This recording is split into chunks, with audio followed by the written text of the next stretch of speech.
What's up, horror fan? Welcome back to the channel. So today we are talking about Wolfman, the upcoming film that will be coming out in about 2.5 weeks. Supposed to be hitting January 17th, 2025. I don't anticipate that date changing. Again, we are only 2.5 weeks away from the release date. And I know there's been a lot of hype around this film, but as you can just see from this headline, Wolfman, Leigh Whannell admits some people won't like his monster because they love the traditional one too much. Leigh Whannell admits some people won't like his Wolfman monster because they love the traditional one too much, which is also the sub-headline here. I can appreciate that to an extent. However, I do think there's always room for new iterations of characters, new versions, new takes, whatever word or phrase you want to apply to that. I don't think any character should be cemented in one version and that's it, that's all we ever get, or we always have to comply back to that version, whether it's the look, the music, what have you. And that's and I say that with a broad stroke of a pen. I think that applies not just within the horror genre, but I also think that applies to when we think about a lot of the talk around DC and Marvel. I know there's a lot of hype around, just to go off a little bit here, I know there's a lot of talk and hype around this new Superman movie coming out. And some people love it, some people don't love it. I'm kind of in the middle here. I do think there's always room for new interpretations of characters without having to rely on the previous ones. If you're going to do something new, make it your own, put your own stamp on it, and put it out there. And if people enjoy it, you'll get the response back. And not everyone's going to like the same things. We're all going to like things differently. And movies and TVs, as I've said since day one of this channel, are very subjective. I may like something, you may not like something, but I think there should be a common ground to have a rational discourse about that character, about that film, and walk away with at least having some level of respect for the other person, that if they happen to like it, great. If they don't, that's fine as well. Now, Wolfman, we know, has been around for quite some time. I think we got the Wolfman film back in the early 1940s. And part of that Universal classic monster, I guess, universe, so to speak, you had the Wolfman, like I said, in the early 40s. Then you had Frankenstein meets the Wolfman, House of Frankenstein, House of Dracula, Abbott and Costello meet Frankenstein. So it was part of that whole Universal classic monsters. And then there were a few standalone films, which one of them happened to be a cartoon, Alvin and the Chipmunks meet the Wolfman. Then we had Van Helsing and House of the Wolf, and then we had Van Helsing. Then we had another film, House of the Wolfman. All those took place between the early mid 2000s all the way up until almost 2010. And then from 2010 we had The Wolfman, which was a remake film, and now we're getting this one, which is considered a reboot. So again, we've seen Wolfman for quite some time, over almost 80 years. And you would think in that amount of time, you're going to have different iterations, different versions of that character. So I understand you have fans who love the traditional. I think you can love the traditional and still enjoy new interpretations.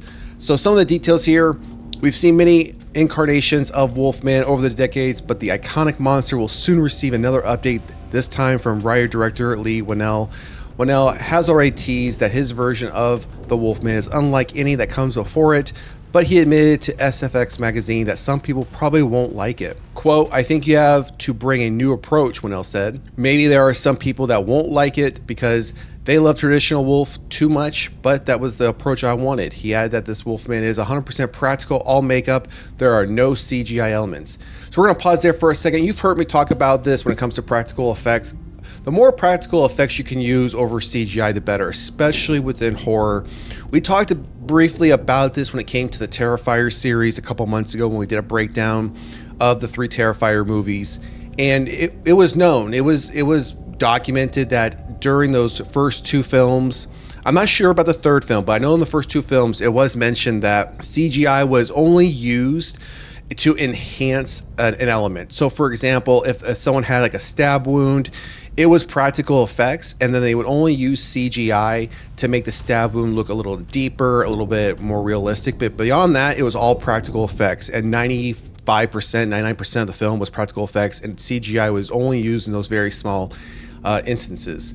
So I'm happy to see that this is going to be practical effects and all makeup and no CGI elements. I think that's a win in my opinion. I'll admit to being a fan of the classic Wolfman design, but I'm also not opposed to something different. We haven't gotten a clear look at the new design yet, but the version seen at Hollywood Horror Nights at Universal didn't win over many fans. However, Whannell has indicated that that design was not their Wolfman. Quote, "No, I mean, without spoiling anything, that's not our Wolfman," Whannell said. And I guess movies have so many different people involved. It's like this huge octopus with many tentacles, and you can't always control every single aspect of something. So sometimes something might get out there that doesn't represent what you're doing, and it just falls through the cracks.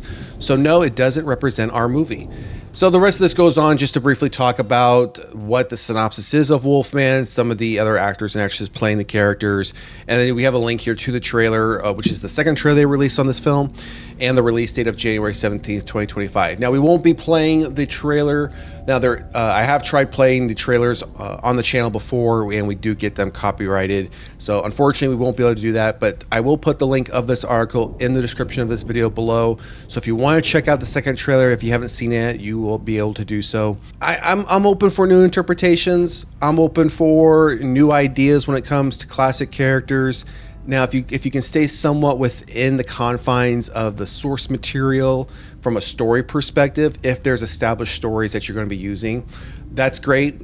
I don't mind you kind of going off and creating a whole new story, just as long as the story isn't so far-fetched where you just lose the audience interest altogether, and then they lose interest in the character altogether. I think that could be a very, bad approach to take when you're taking on such a classic as the Wolfman. So we will see. Again, we only have 2.5 weeks before this film comes out. Hopefully it does well, because again, if it does do well, it's just another win for the genre, and we could see more Wolfman in the future. All right, everyone, that's going to do it for today's episode. I just want to say a quick thank you to all the new subscribers to the channel. It is greatly appreciated.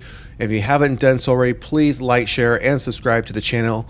It does help us out a lot. And drop a comment in the comment section. Let us know if you are excited to see a new interpretation of Wolfman coming to us in 2.5 weeks, or are you just really more stuck to the classic Wolfman and you don't really necessarily care to see another version of it? Again, let us know down in the comments, and we will see you at the next one. Peace.